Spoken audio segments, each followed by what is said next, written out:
Hello and welcome back to Love It Film. My name is Jamie and today's guest is an actor from Spider-Man 2 and Spider-Man 3. We have Mageina Tovah, and Mageina is a fantastic filmmaker in her own right. She made her own movie called Hooks, available on YouTube. Do check it out if you haven't seen it. It's a great short movie. If you like things like Breaking Bad and The Walking Dead, that's kind of like the vibe I got from the short film. It's very, very cool. But anyway, I spoke to Mageina about Spider-Man 2 and 3, getting pranked by Tobey Maguire on the second movie, writing a secret scene with Mr. Ditkovich while making Spider-Man 3, and Sam Raimi actually allowing Mageina to film and act out this scene. Unfortunately, it didn't end up in the final product, but it was cool to find out this secret thing about the movie. The final thing we talk about too is Spider-Man 4 with Tobey Maguire and Kirsten Dunst. I asked Mageina, is she going to be in the movie? So without further ado, let's get into the interview. Mageina Tovah, thank you so much for coming on to Love It Film. You are a filmmaker, and when I say filmmaker, there's a lot of hats under that, right? I mean, there's actor, there's director, there's writer, there's even editor as well. How did you get into this crazy industry? Well, I got into the industry. I went to a high school that was for sciences, but I had this idea that I should be in acting, and I found every opportunity I could in the community and stuff to try and act. And then I remember talking to this girl in high school. I can't remember who she was, but she was very smart. And I was like, I don't know, I want to be an astronaut. I want to be a primatologist and work with primates. I want to be an actor. And she was like, look at Sigourney Weaver. She was in Gorillas in the Mist. She was in Aliens, and she's an actor. And I was like, I do everything if I become an actor. Does that make sense? That makes sense. That drew you to Okay. it. Yeah. And you know, like you have so many different credits on, like I was even looking you up on IMDb, loads of different shows, movies. Obviously, what I recognize you from straight away, just from my memory. See, I'm 26, and this, I'm not trying to make you feel old. You look fantastic, okay? But when Spider-Man 2 came out, I was 5 years old, and that was my Oh. favorite movie in the world. I mean, Oh, toys everywhere, the bed sheets. It was, you know, it took over the world. Those Sam Raimi movies, like, I yeah. mean, you know better than me. It was everywhere. Wherever you go, Yeah. it's just Spider-Man when those movies were coming out. But for you, you were playing a role. You're an actor. It's Ursula is your character, and Yeah. what an underrated character. Are you aware of the video essays online celebrating how important your character was in those movies? I've seen here and there someone will send me like a meme or a something or a little video or Yeah, something, or now AI things, which is a little freaky. creepy. Yeah, yeah. Yeah.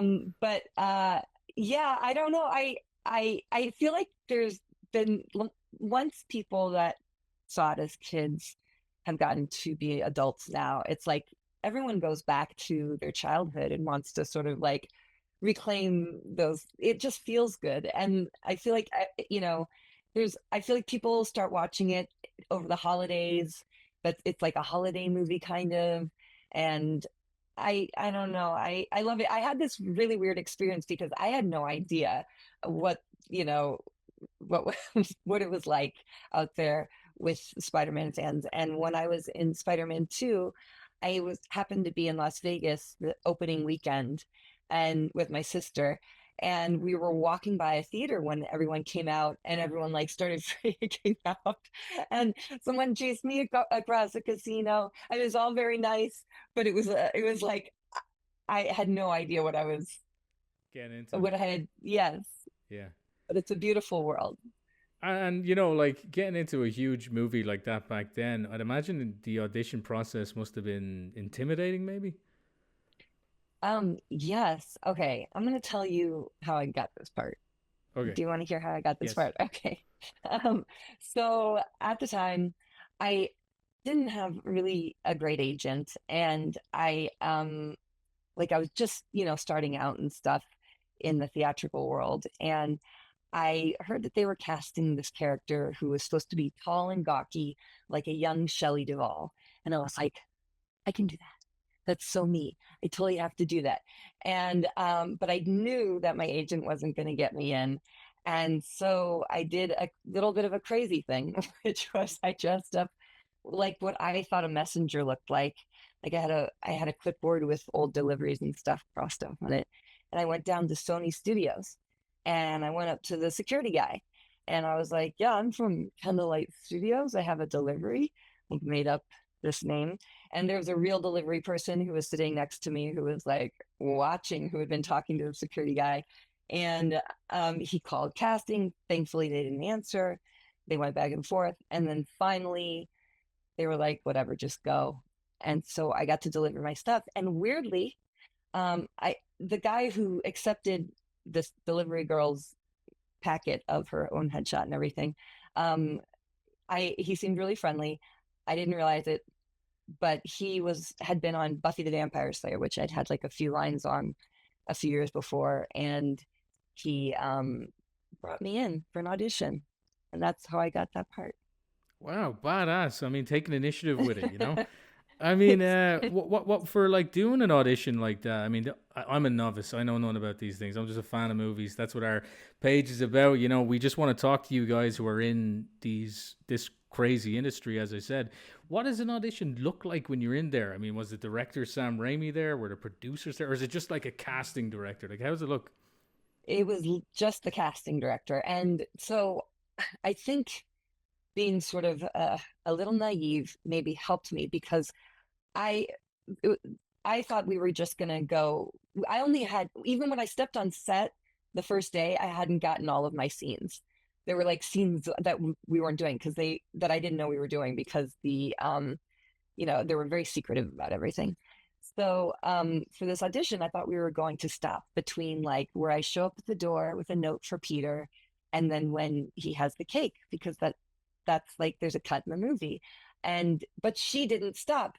So I'm at the door with this note, and we sort of are improvising, and I'm just sort of standing there like, and then I'm like, oh, were the scene's still going, and so then I deliver the note, and I think somehow maybe that was just real enough or something. I don't know. I mean, It was you were a scene stealer. I mean, as I was saying, these video essays I've seen online, people talk about such a like, you know, action-packed movie like Spider-Man 2. Your scene just slowed everything down. People even described it as the beating heart of the movie. That scene where you oh, go in with Toby and you give him the chocolate cake. People were saying, you know, we don't care about Mary Jane. We want Ursula to get with Spider-Man, you know? So yeah. I mean, yeah, it's such an amazing scene. What was it like filming with Tobey Maguire? I mean, by then Spider-Man, the first one, was already this massive success, and you're coming Huge. in for you. It's not like Yeah. you didn't know it was gonna be big, you know. Yeah, totally. Yeah, he's a prankster, and so was Sam Raimi. Like they would try to get, like I remember coming up to Sam at one point and and and he was like, "So what's it like working with Toby? I mean, how is he really doing and everything?" And and he was right behind me, and it was like such a like initiation-y kind of thing, like kind of messing with you. It was very fun. I remember the first day, like when we were shooting. So he improvised a lot, and he would just have me on set sometimes when we weren't working together. And he'd like to be able to just jump to whatever he wanted to work on that moment.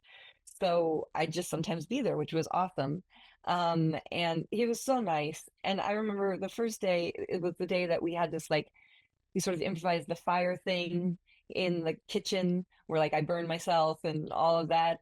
And we were on a break and we go out and he went outside for a smoke break. And I was like, dude, I have to go out there and like talk to him. So I bring my little peanut butter and jelly sandwich and I go out there and I'm like, what's up? We're like talking. And he's like, Mageina, this is great, but this is really Toby's movie. This is really Toby's movie. And I was like, and like Toby's like standing nearby. And, like he always was just trying to sort of, I don't know. It was really delightful and fun. And You he did a let us great, play. yeah. As in, like you could just do whatever you wanted on screen and stuff. Yeah, he'd sort of give us an idea. He even for this third movie, he said, I want you to look at the script and I want you to see if there's anything that you think is missing for Ursula. And so the guy who played my father and I we wrote a scene together, and he filmed it. It didn't end up in the movie, but he totally filmed it. And it was like, I don't know, he was a really wonderfully collaborative director. What was this scene like with Mr. Ditkovich? What, like, was this like in like you guys fighting, or?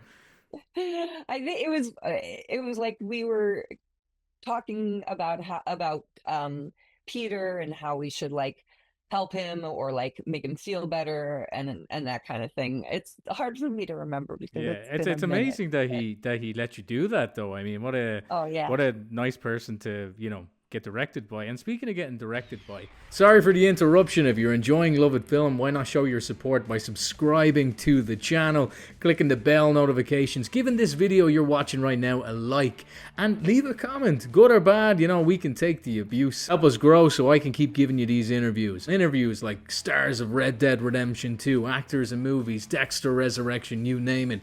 Do follow our socials on Instagram. It's all just at Love It Film. You find us very, very easily on Instagram, TikTok, and of course, if you're watching here on YouTube, we have it on YouTube. We have Spotify too, and Apple Podcasts. Now back to the interview. And speaking of getting directed by, as a kid, loved you seeing you in Spider-Man, but as an adult now, I just watched Hooks, your short film that came out a couple of years ago. Incredible. It is so Oh. good. I cannot believe you wrote this movie, directed in this movie, edited this movie, and starred in this movie. Like, I was just watching it with a few people on the team thinking, oh, she must have had a huge budget. This looks so professional. I mean, how did that come about? Well, it sort of came out of the, I don't know. It sometimes with the things that I create, or like I'm working now on another film that I've been working on since we shot it back in 21 during the pandemic. We had the whole pandemic crew and everything.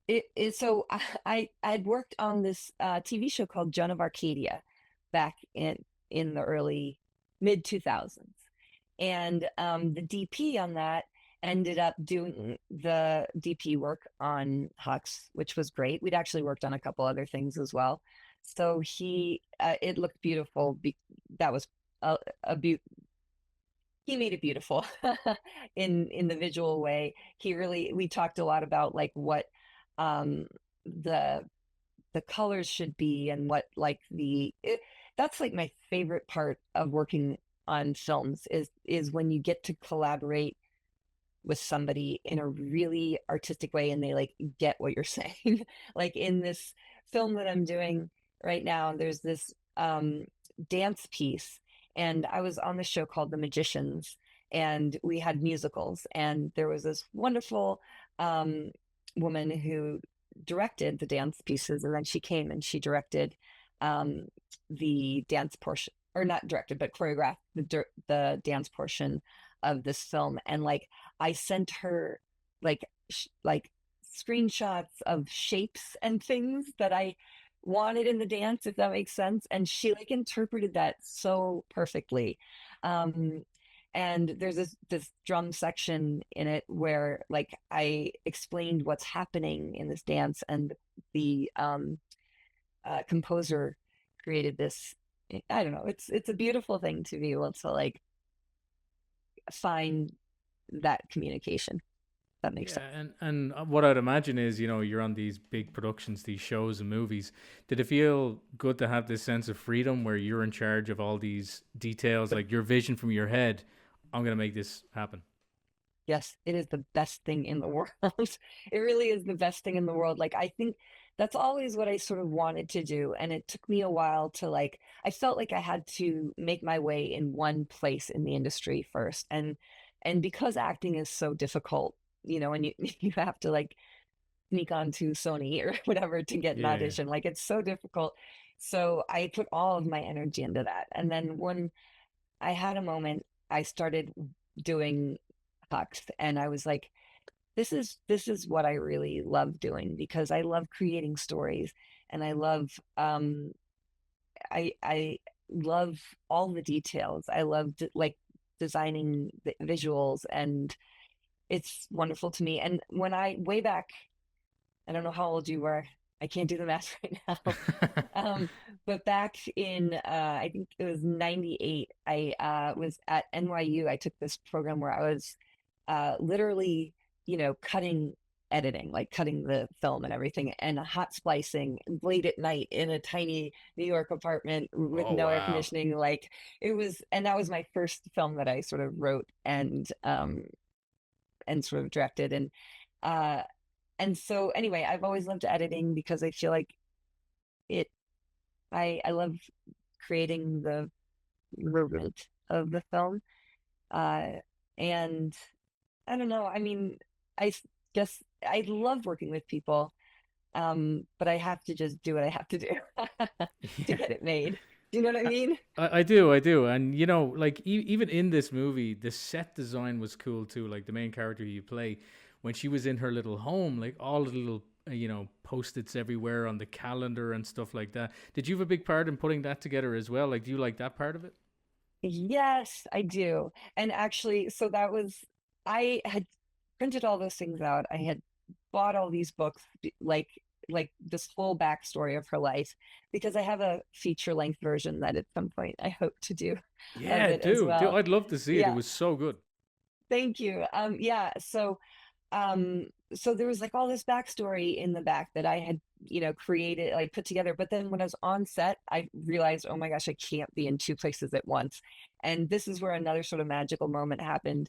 The makeup person, I explained to her my vision, and I had to go off and like preset other things and etc. And like I I came back and she had exactly put everything in what it was exactly what I had seen in my head, which was amazing.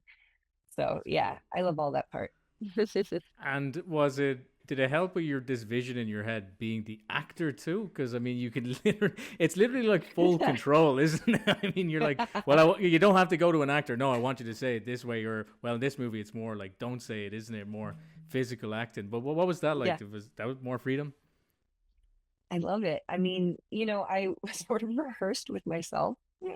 I felt I had, I I I knew her because I had, and it's interesting because I feel like that every step you're reinterpreting it. So like you write it, and then you reinterpret it as an actor, and then you reinterpret it as an editor, and it's like such a cool thing. You sort of always feel in these projects that I'm sort of chasing behind it. It's like it had to be made.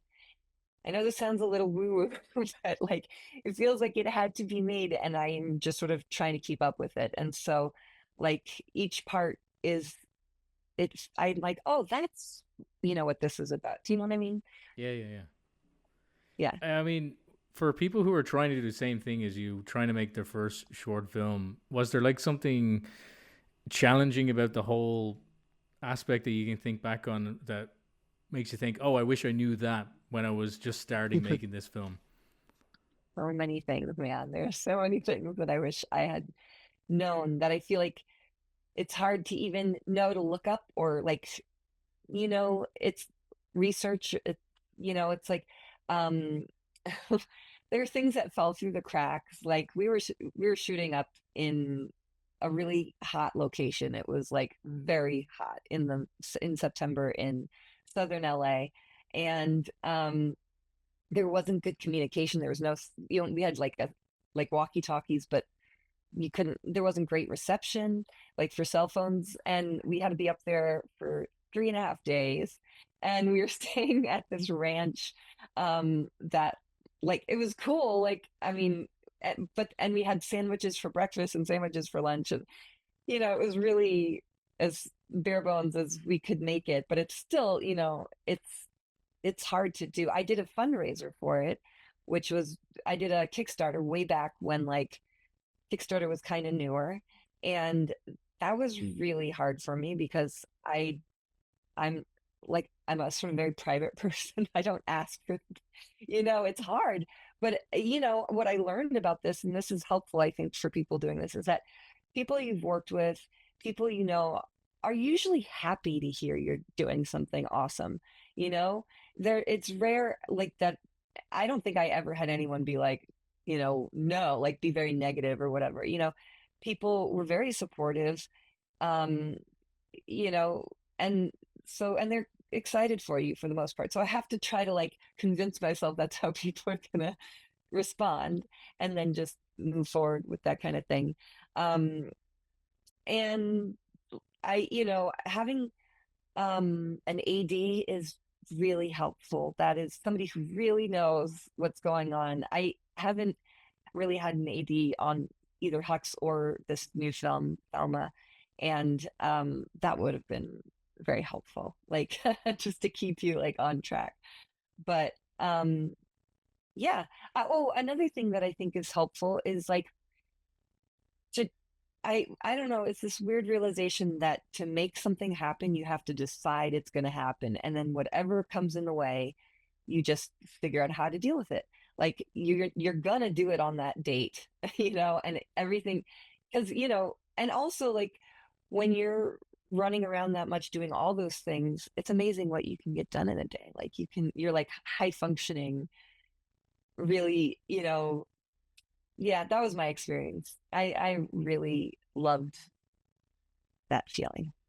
And for people who haven't seen it, it's live on YouTube. I know it was in the Foil Film Festival in 2016 and stuff, but Yeah. it's on YouTube now, so people can watch it. I strongly recommend doing it because it's just really, really kind of like a meta concept for people who don't know too. It's this woman who lives alone. She has these issues with herself where she has anxiety, right? And she doesn't really want to get into the world. And then a big twist happens at the end, and it kind of gets a little bit scary too. But I won't give it away. But Hooks is on YouTube, so people do check it out. And you were saying like your hope becomes a feature as well. I hope so too. That'd be very, very cool. Thank you for saying that. I appreciate that. Yeah, Yeah. I have a few things in the works, though, besides the short film, which is the next like, you know, thing Next to do the idea. rounds at the festivals. Yeah. Now, another question I want to ask you. I know going back into Spider-Man, I don't want to annoy you now. I'm sure you've heard these questions over and over again. You're like, oh, come on, man. But most recently, I was looking online and I saw Kirsten Dunst, who obviously plays Mary Jane in those movies, Yeah. was asked, would she come back for this new Spider-Man idea that's being spread around by the co-writer of the Batman, where it's a serious conversation. Oh, I want to get Tobey Maguire, Kirsten Dunst to the Yeah. movie, where it's Peter and MJ as parents. If you were to come back hypothetically as Ursula, where do you think your Yeah. character will be now? Oh, I love thinking about this. It's great. I don't know. I mean, um, there there was this idea that well, I mean, there were so many ideas that I heard about, like Black Cat, and I don't know, but I feel like I bet you she's still so supportive of uh Peter. I think she loves him in that kind of way that like, you're always going to love him even if you have a huge amount of feelings for him and he puts those feelings other places, you're still going to love him. And I don't know, I love the when somebody had suggested that she also sang like Kirsten Dunst's character at the end of 3. I did a cover of Radiohead's Creep. I saw it's If very good.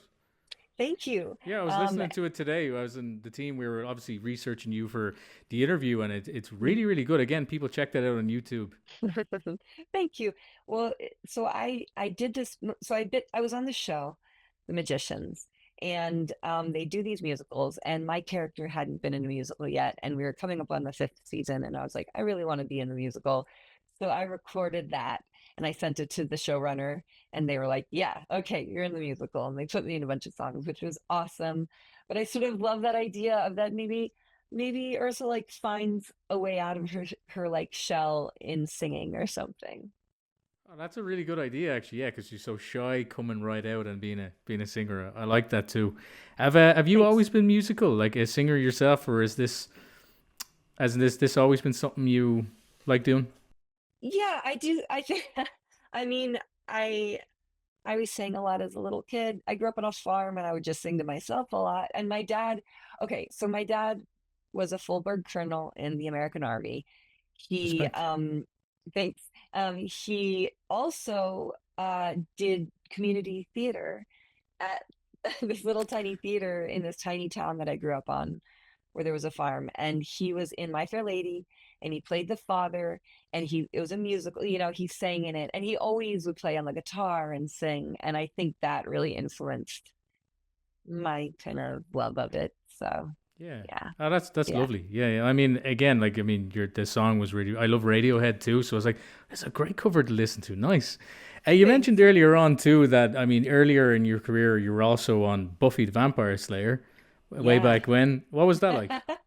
Oh my gosh, it was so cool. Um, yeah, I remember the audition vividly because she was addicted to magic, this character. There was when Willow was addicted to magic, she goes to get magic from this guy, this creepy old guy. I forget his name, but he's awesome. He's an awesome actor.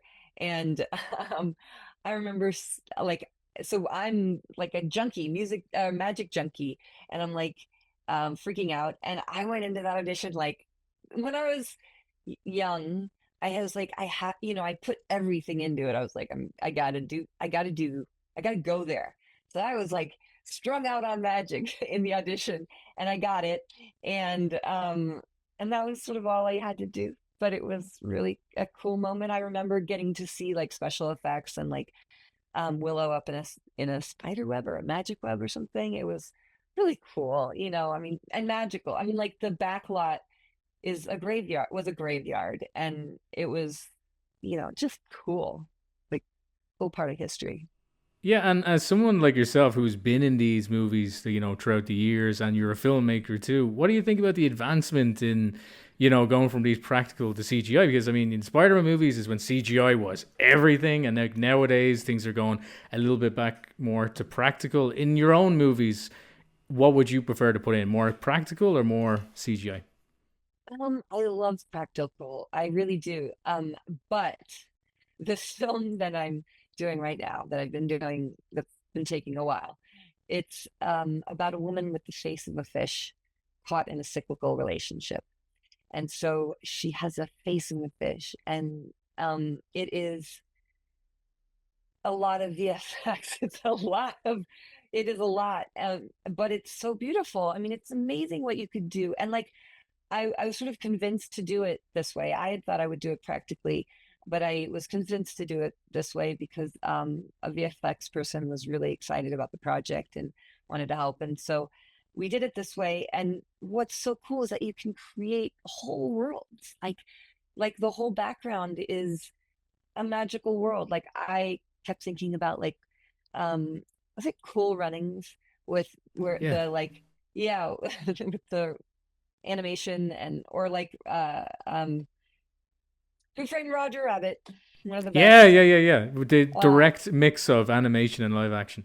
yeah, I and their worlds are so like weird and like anyway, so that's that's what I'm doing. I love practical though. I come from theater. I started a theater company when I first got out of school, and we would do like movement based language site specific stuff. We did a show in a gutted movie theater. We did Ubu Roy or Ubu Rex by Alfred Jerry. Anyway, weird stuff. But I love practical, but currently doing a lot of VFX. I can't wait to see that. Yes. It's such a cool concept. A woman with the head of a fish. I'm Yeah. excited to see how that would look in the VFX too. I think that's really really cool. I'll definitely check that out when Thank you. you Yeah. when you have that done. I wish you all the best with it. And now I Thanks so understand I don't much. have you all day. I just wanted to end the interview on a question, maybe tailored towards people who want to do what you do, whether that be making short movies or even just being an actor, because you know well about being the two of them. Yeah. What Yeah. I know it's such a general question. What advice would you give? But if you had to say something to someone starting out, what would it be? Okay. Just learn how to do everything. Um, just I think that's one of the things it having those assets, like knowing how to edit on the like, most current thing, knowing how to do your own thing. It teaches you a lot. I think it's better even than like going to school for it and doing your own film because you learn so much. Um, but if you can do both, great. Um, and I don't know, it's a weird time because of AI and because of everything. I think it's a wonderful time to be in other countries being actors. Like some of my favorite stuff comes out of, you know, Europe, and there's beautiful stuff out there.